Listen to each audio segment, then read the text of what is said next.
Hello, welcome to my presentation of a report that I've written about unemployed, marginalized migrant women where work integration social enterprise could act as a solution.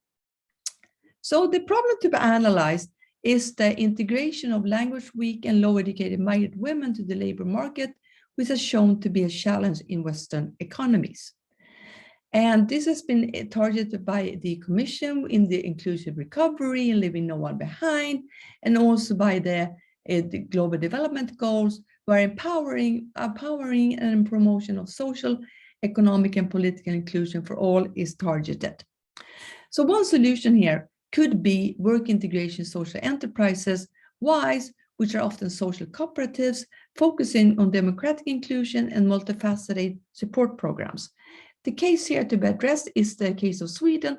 It's a especially interesting case as a social democratic welfare state with a high skilled labor force and a high presence of women on the labor market, 80% work. However, among foreign-born women, only 63% work, and among the language weak and low educated migrant women, none work. So in Sweden, we lack WISE as a solution. We only have like 300, and they have been fewer the last years. So the recent question that we address here is, why has not WISE succeeded as an instrument for Swedish labor integration? And given the continuous problem, that we ask if there might be solutions for WISE to have another chance going forward. So the theoretical framework then, the whole idea is to further our understanding of how institution hinders and drives the legitimation process of institutional innovation. We lean on new institutional theory and the highly normative context of social enterprises, which seems to not become a legitimate force in the Swedish countries. So the focus is on the WISE as institutional entrepreneurs and social change changers, challenging the Nordic welfare regimes and blurring the boundaries between private and public sector. And also here, building on legitimacy, they are challenging the norms of established social institutional logics. As a practical tool, there is a lot of research that have been going on around WISE, given its hybrid business model, the value of a social capital, and also its holistic approach to labor integration, where you focus on individual, stepwise, and multifaceted methods. Research shows that there are a lot of hindering institutions, like short-term public contracts, bureaucracy, public procurement rules, challenges related to labor policies.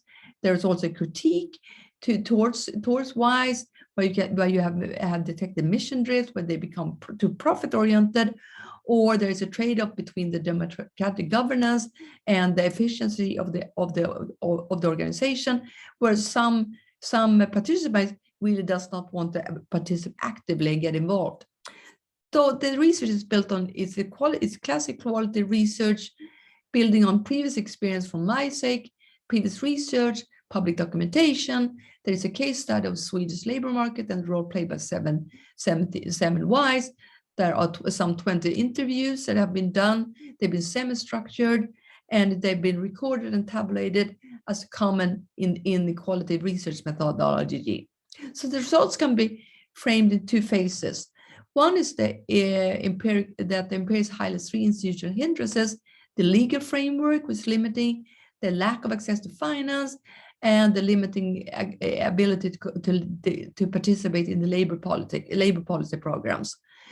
But there's also emerging supportive structures in three areas also, where you can see the public and private sector moving more into promoting inclusive and following the SDG goals. There's also development of collaborative networks among the WISE, which can make them more stable on the market, and also an increased deployment of resources to systematically evaluate social impact metrics, which make them more attractive for like financiers from private and public sector.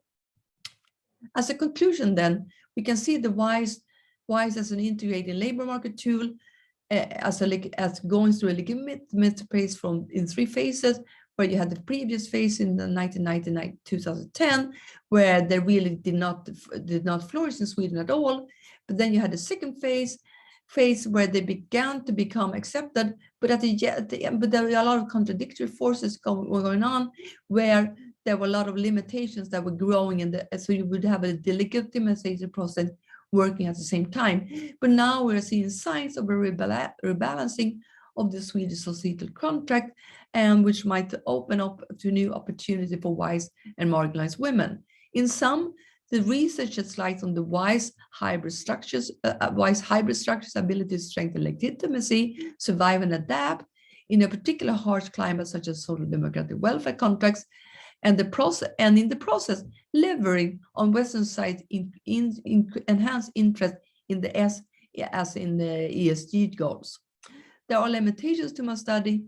My study is the organization and critique on the WISE, the difficulty with handling the market liberal and normative perspective, and also there might be other tools for market integration, labor market integration methods, which I've not have studied here. But there's also an openness for view for further research, where you can discuss more the development of a supportive social financial infrastructure, and also the value democratic aspects of the social cooperatives, and especially highlight now in the post-Ukrainian war area. So thanks for listening, and please read the paper. Welcome to ask questions and mail me if you want to discuss something more.